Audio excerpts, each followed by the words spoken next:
अस्सलामुअलैकुम अज़ीज़ तलबा व तालिबात, उम्मीद है कि आप सब खैरियत से होंगे। मैं हूं मीर फैज़ान और आप देख रहे हैं हमारा यूट्यूब चैनल ग्रेजुएट एडुकेटर्स। तो अज़ीज़ तलबा व तालिबात, आज के इस वीडियो में हम डिस्कस करेंगे फ़ानी बदायूनी की गज़ल की तशरीह, उसके सवालात व जवाबात और फ़ानी बदायूनी के हालात ज़िंदगी पर नोट। तो चलो शुरू करते हैं। गज़ल का पहला शार बिना वक्त गवाए। दुनिया मेरी भला जाने महंगी है या सस्ती है। मौत मिले तो मुफ्त न लूँ, हस्ती की क्या हस्ती है। तो हस्ती किससे कहते हैं? हस्ती के माने हो गए ज़िंदगी। अब इसकी तशरीह करते हैं। ये शार फ़ानी की कलम की नोक से जन्म पाया है। इस गज़ल के मतला वाले शार में शायर फरमाते हैं कि मेरे लिए दुनिया की ज़िंदगी का होना या न होना बराबर है, क्योंकि मैंने इस दुनिया और उस दुनिया की ज़िंदगी को खूब जाना है। ये ख्वाब गफलत की के सिवा कुछ भी नहीं।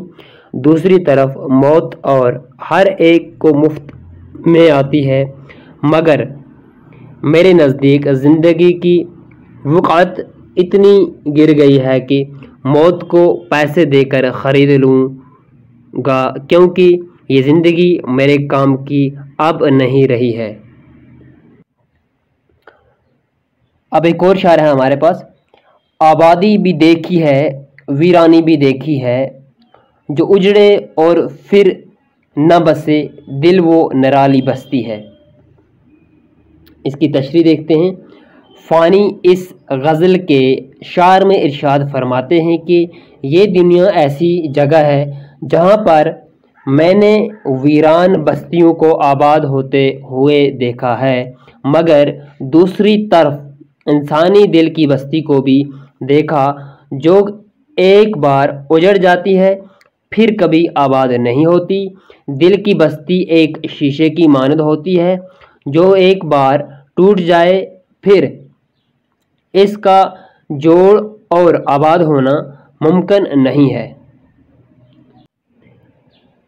अच्छा, एक और शायर है। जान सी शय बिक जाती है एक नज़र के बदले में, आगे मर्जी गाहक की इन दामों तो सस्ती है। तो यहाँ पर कुछ मुश्किल अल्फाज के माने हैं। शय किसको कहते हैं? चीज़ को। बिक यानी फ़रोख्त हो जाना, दाम कीमत से कहते हैं। अब इसकी तशरीह करते हैं। ये शार फ़ानी की एक गज़ल का है।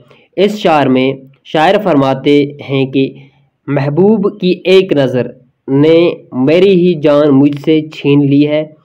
अब महबूब का इख्तियार है कि मेरी जान को अपने पास रखे या ना रखे, क्योंकि ए मेरे महबूब, जान की कोई कीमत अदा नहीं कर सकता, मगर तुम्हारी एक नज़र ने मुझसे मेरी जान मुफ्त में मुझसे छीन कर ले ली है।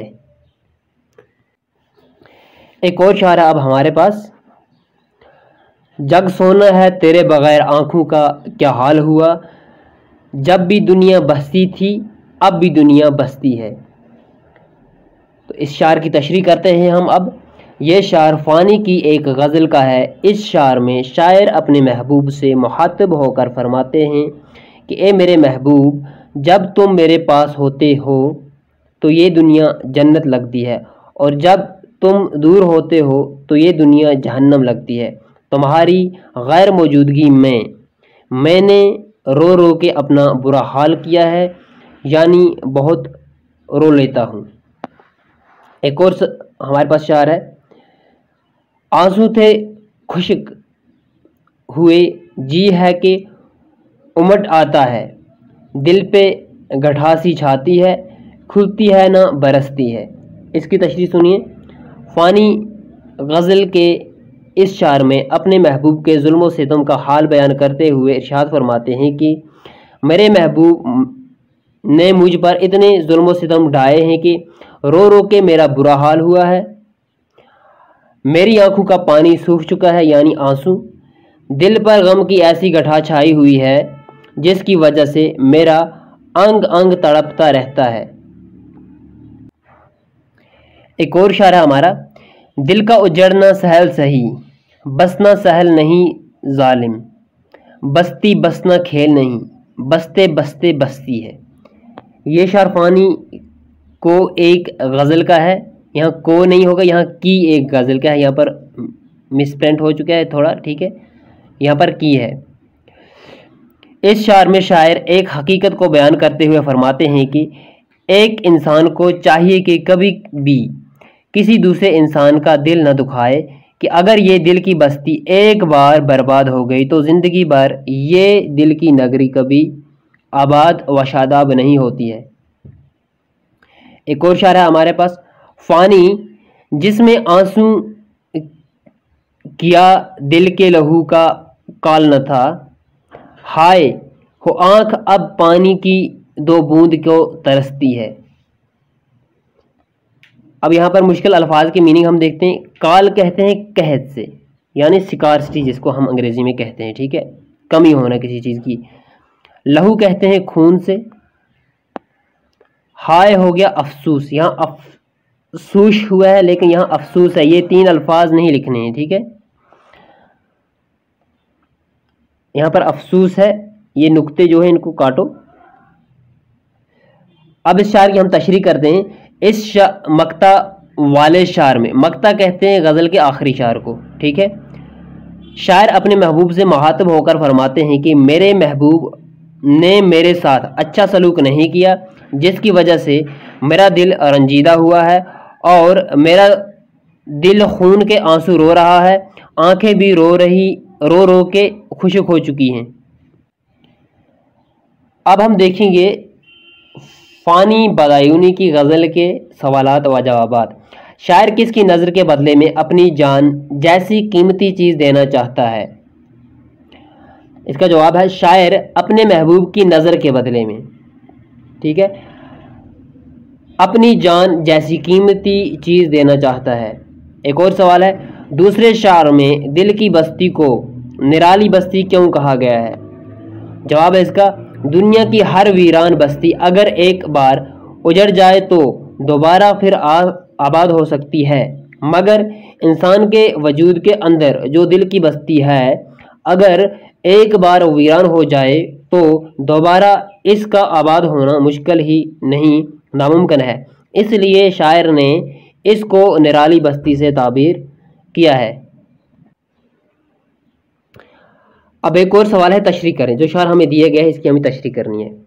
आंसू थे सो खुशक हुए, जी है कि उमड़ आता है, दिल पे गठासी छाई है, खुलती है ना बरसती है।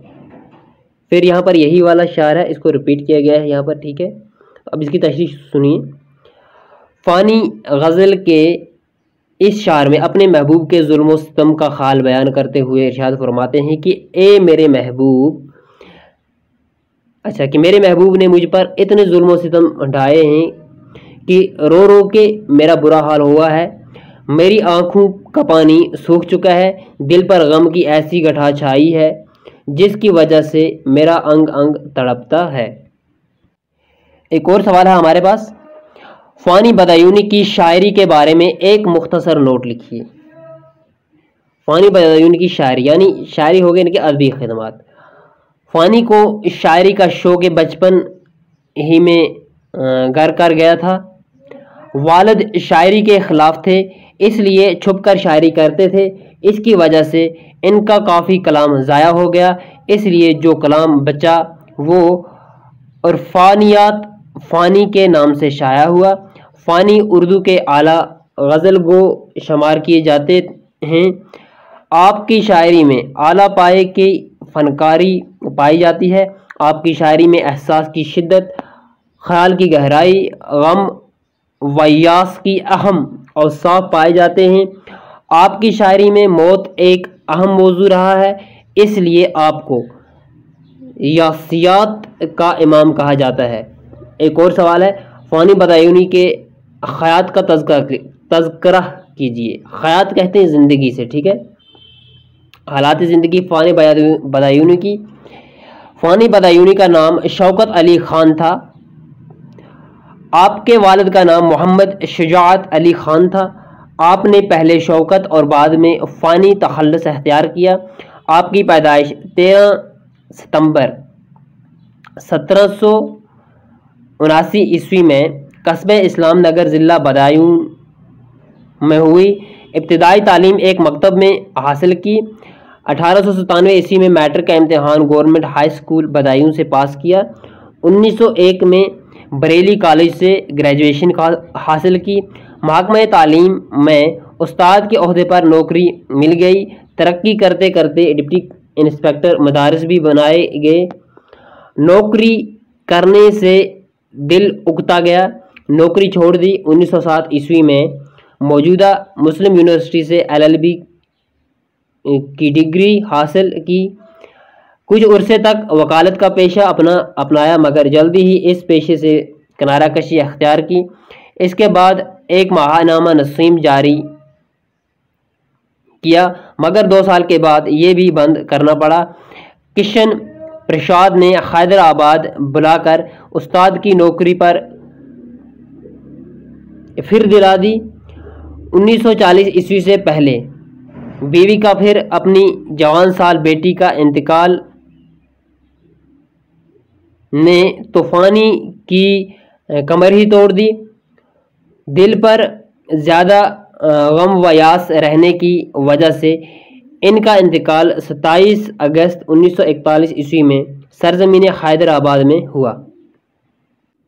यहाँ पर कन्फ्यूजन नहीं होना चाहिए आपको। पहले यानी कि इनकी पहले बीवी का इंतकाल हुआ, ठीक है, फिर इनकी जवान साल बेटी का, फिर इनकी बेटी जो जवान थी उसका इंतकाल हो गया, दोनों का इंतकाल हो गया, ठीक है। यहाँ पर आपको कन्फ्यूजन में आने की कोई ज़रूरत नहीं है। तो इस तरह से इनकी जो गज़ल की शायरी की तशरीह थी वो भी हमने कर ली। इनके जो गज़ल के सवालात व जवाबात थे वो भी हमने कर लिए, और इनके हालात ज़िंदगी पर जो नोट था वो भी हमने यहाँ पर पढ़ लिया। तो मिलते हैं अगले वीडियो में, तब तक के लिए खुदा हाफिज़, अस्सलामु अलैकुम।